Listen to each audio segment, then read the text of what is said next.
दुआ की हर खुशी पहिया कि प्यार के नाम के मिटा जइहा जाए जाने जा तू क्या गाना जइहा कि चढ़क नजरी से गिरावल गइल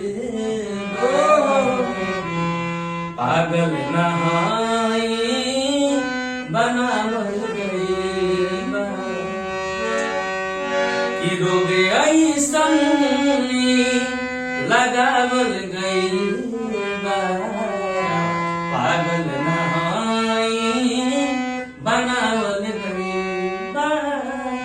नमस्ते प्रणाम, हमारी आलम राज और पवन बाबा के माध्यम से इस कार्यक्रम होता है। तो सुफियाना अभी एगो इनकर नया कैरेक्टर वीडियो देखे भोजपुरी में सूफी सॉन्ग से बहुत कम लोग आवेला लेकिन सूफी के जल्दी आगाज करी एगो नया अवतार में भोजपुरी में एगो नया आगाज दियो सूफी के भोजपुरी सुफियाना। अगर हम लोग उसी पे कार्य कर रहे हैं हम लेके अब उसे गाइए डीआईडी के माध्यम से भुला कर खताएं मेरी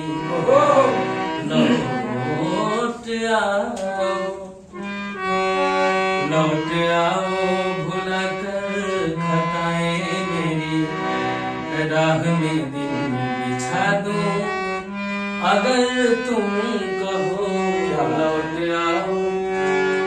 आई दीपावली सज गई हर गली, आई दीपावली सज गई हर गली, मैं भी घर को सजा दूं अगर तुम कहो लौट आओ भुला कर खताएं मेरी।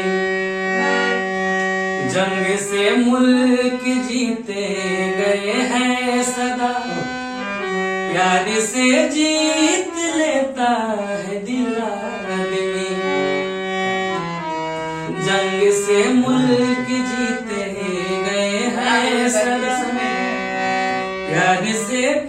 प्यार से जीत लेता है दिल आदमी। ये तुम्हारी निगाहों में नफरत है जो, ये तुम्हारी निगाहों में नफरत है जो, इसको चाहत बना दूं अगर तुम कहो। वाह वाह वाह क्या बात है। ये सब सुफियाना आलम राज जी का ही नया रूप है जो देखत नहीं। और करारा जवाब बा जे आलम राज के दूसरा भाव में देखेला बोलेला। गायक के अंदर सब गुण होला। मेन बात सामने वाला देखी जो खाना बनावे वाला बाड़े नु एकरा के हमनी के मिठाई बनावे वाला कहे नि सन तो मिठाई बनावे के लड्डू भी बनावे आवेला, कसार भी बनावे आवेला, रसगुल्ला भी बनावे लेकिन जैसन सेल होला वैसन उ बेचेला। तो अगर एकर सेल होई नु तो ई आदमी इहो बेची।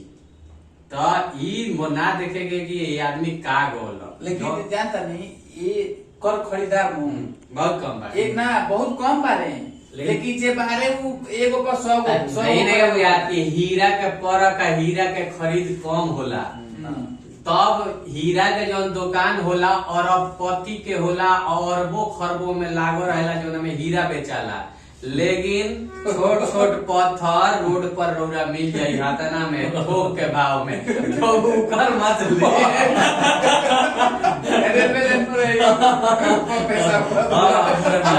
रोड पर चले वाला अगर हीरा पेल ली तो लोग कहे कि कोना मेला से किनला हीरा पेल लेबा और वे पत्थर पेल ली और मर्सिडीज से उतरी लोग कहे कि लगता कि तहीस को समय से लेके आओ। जब सुफिया का यहाँ देखो थोड़ा सा अलग माहौल होता है और क्लास भी अलग चल और ताला राज से दूसरा गाना हमनी के सुनत है। आलम राज जी सैड सॉन्ग भी बहुत अच्छा गाते हैं। सैड सॉन्ग गाने के हिट गाना है सैड सॉन्ग जा जाए जा सुफियाना खोल गया था। जाए बहुत लोग सुन लेगा। अभी ऑडियो के हमारा चैनल पर 32-33 मिलियन होकर व्यू है ऑडियो। हमारे लिखा है संजोग से हम्म। जाए जान इनका super duper hit set song जो हम लिख रहे चल इनका प्रश्न चला पर 33 मिलियन और दूसरा चैनल पर बहुत गाना बा जरूर है गाना ओके हां जब भी ऑडियो जाए जान जा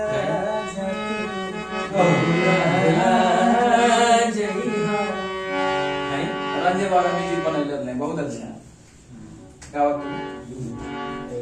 कि प्यार एक बार जा जा कबूतर जा कौन बेचारा जा जा कबूतर जा पवन के चाल में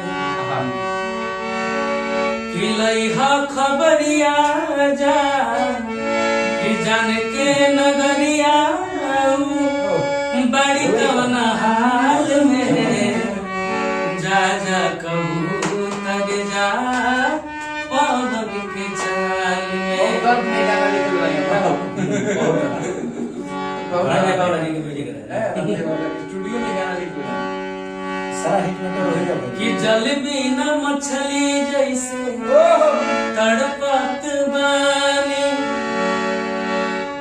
आगे का लाइन कैसे आई बोला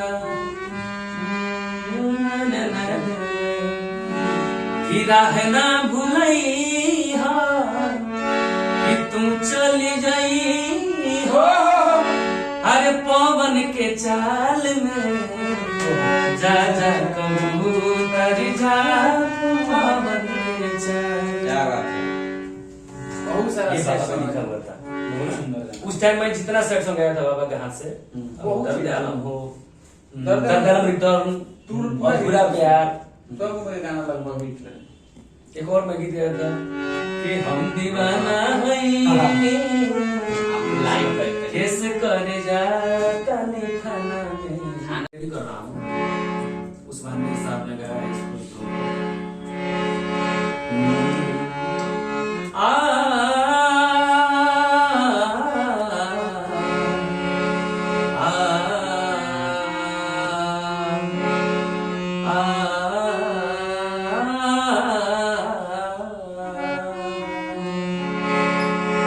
जिधर जाते हैं सब जाना उधर अच्छा नहीं लगता। क्या बात है।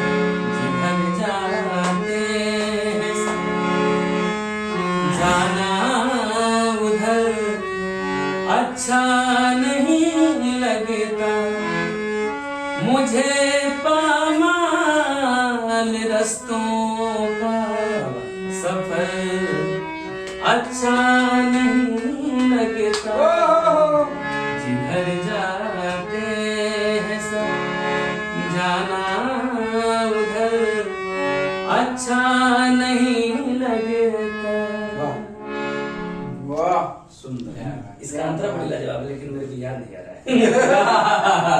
कोनो एगो सैड सॉन्ग नहीं मन एगो सैड सॉन्ग आके प्रोग्राम में बंद कर लियो सोच ले तखिया में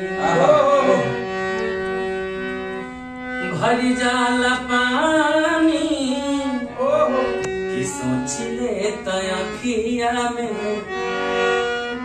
भरी जाला पानी कि आवे याद जब कि आवे याद जब अरे बीतल कहानी सोच ले तखिया में भरी जाला पानी सोच ले तखिया में।